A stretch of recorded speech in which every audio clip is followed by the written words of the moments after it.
Hello world. It is 3:30 Saturday, December the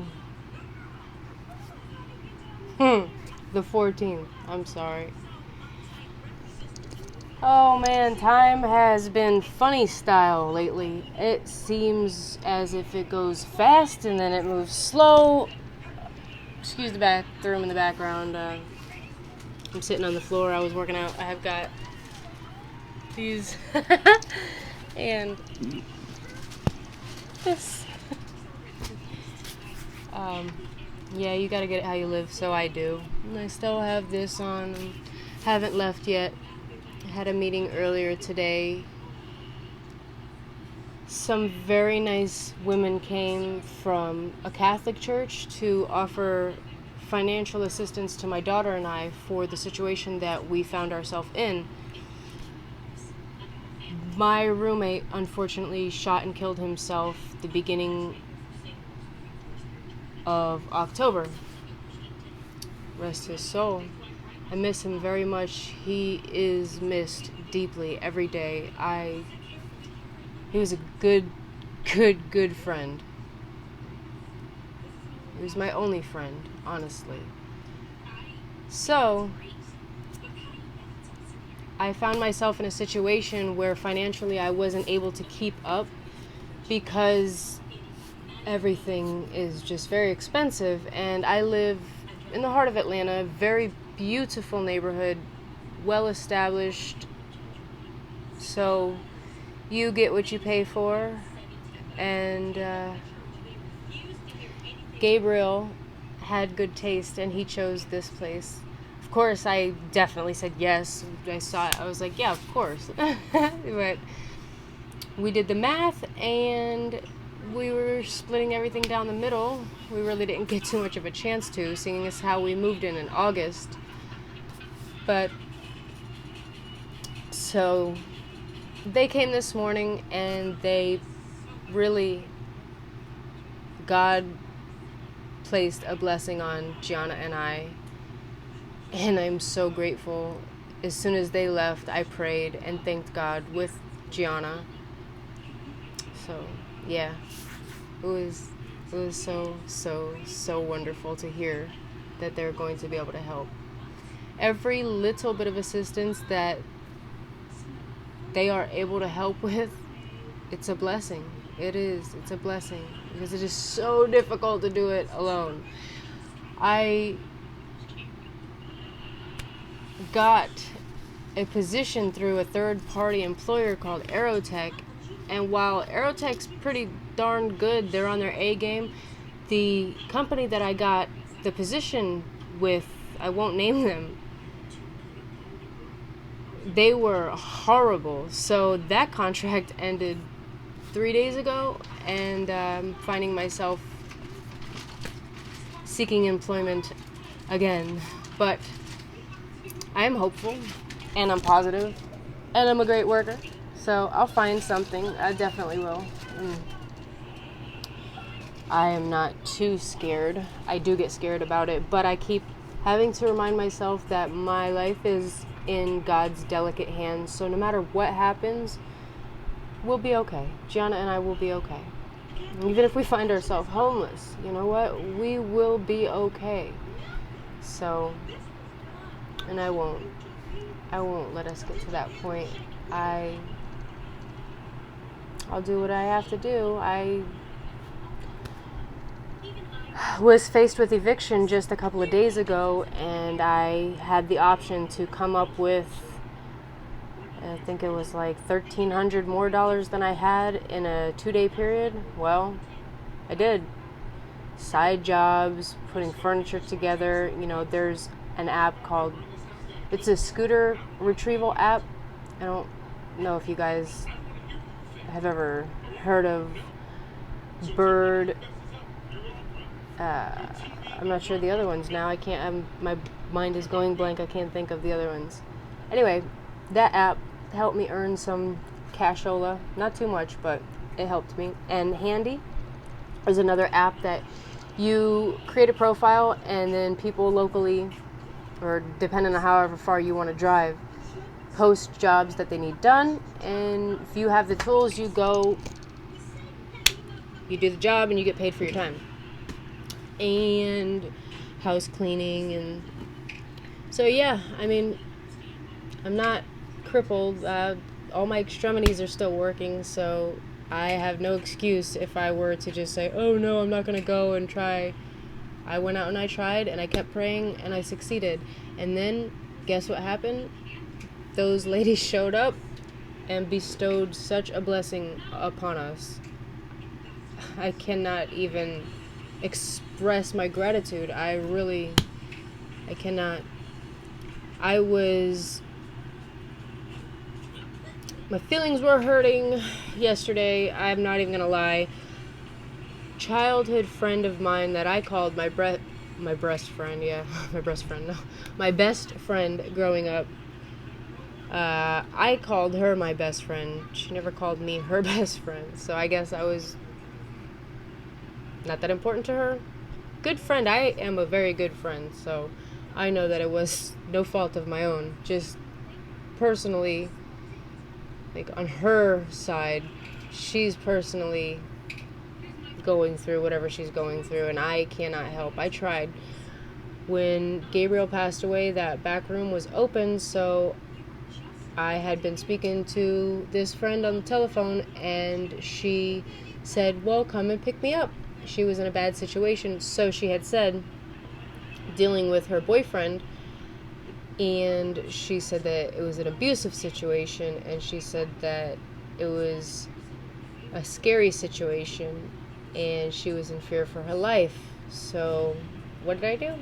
I drove down there and I picked her up. And I should have known I did know from the very beginning that it was more hassle than what it was worth, because her heart was not in changing her life. Her mind was not set on focusing on a common goal to better both of our lives and working together on it to achieve that. No. So from the moment I was there picking her up, she was giving me a hard time. Park down the block, don't come until I call you. Some like 007 type stuff, like real headache type stuff. I am simple. Like, if I'm gonna leave somewhere, whoever I'm leaving is gonna know I'm leaving. They're gonna know when I'm leaving, and it's not gonna be an issue. If it's gonna be an issue, we're gonna solve it really quick, because I don't drag stuff out. I don't do that. And then I don't disrespect other people's time. And she disrespected my time. She's disrespected my time for the last probably month and a half now. So I don't mean any disrespect again to her. She knows how I feel. I am just angry at how she allows her life to be. At 30 years old, as a mother, she's a mother. She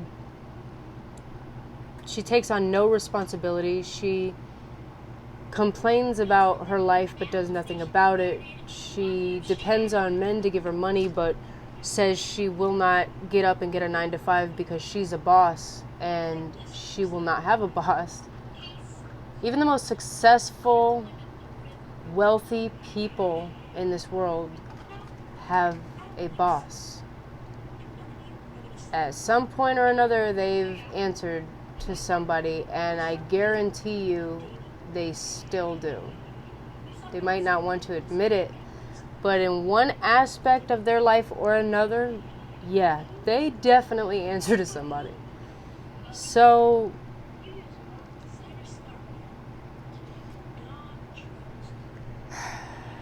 one thing after another with her negativity, and she would not get out of the room. She stayed in the room all day, all night, would not even get up to find a job. I gave her a van. She didn't use it. So when she left to go back to Florida, I didn't think she was coming back. So I had to do what I had to do. My SUV was in need of work, so I brought it to my stepfather's shop to be fixed.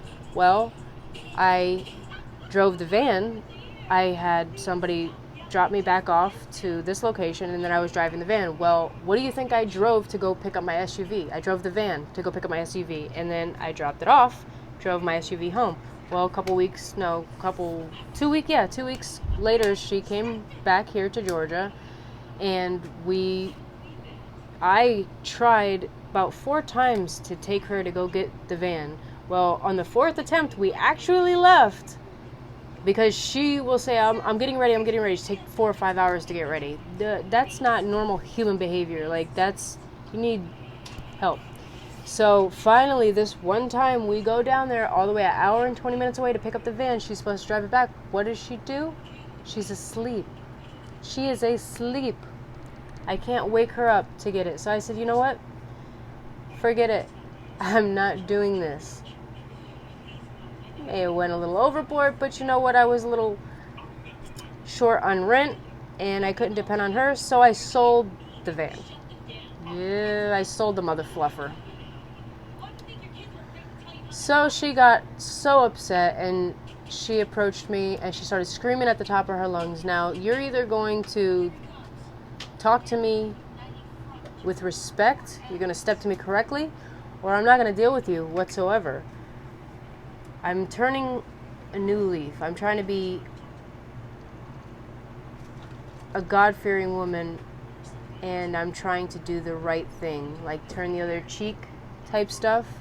So that whole screaming thing that she had, like, that's asking for one thing from me, and that's a fist fight. I'm a 30-year-old woman. What do I look like getting up and fighting somebody? I will. And you know what? Out of anybody I could think of at the moment, she'd give me a run for my money, and I'd like it. But I'm trying to be a new person. And that's all I could hope for her is the best. She apparently wasn't going to tell me that she was leaving. She packed all of her stuff overnight, and like I'm some type of abusive man that she's got to sneak away from. She's so used to being in these messed up relationships. Like, she is so unhealthy mentally, the way she lives.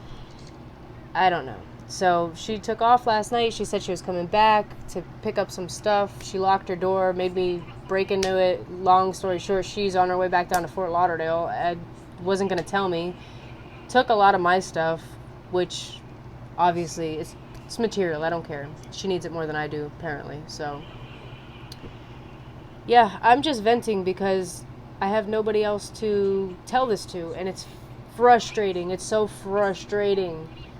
You cannot help somebody that does not want to help themselves. And I am sorry, but I won't. I won't. If I am able to help somebody, I will not help them unless they are helping themselves. They must first want to help themselves, because other than that, if you try to help them, it's going to go down the drain. It's going to be time wasted. It's going to be money wasted. And it's going to be emotional.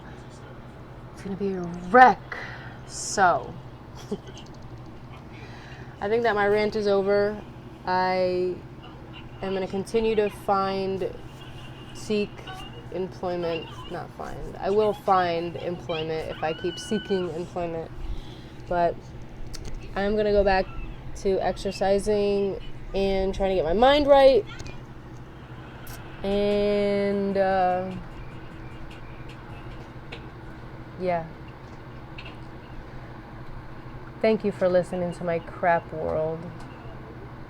I love you guys. I know I don't know you, but maybe you guys could reach out to me and get to know me. I don't bite. I'm very cool. I know I got snaggletooth. Hashtag snaggletooth. Wait. Snaggletooth. I can't do it. Snaggletooth. Snaggletooth. Can you do the, nice. Look at that hair. Can you tell we haven't been out of the house today yet? Yeah. What was the choir singing? What choir? On, TV? Mm-hmm. What were they saying? No, I can't remember. I'm so stupid. I was about to say moving on up to the east side, Oh man, what were they singing? Stand up. No, it ain't stand up. Lift up. Wait. Ooh, lift up. Nope. I don't know, you're gonna have to rewind it. Yeah. But anyway, I'm out. Salam.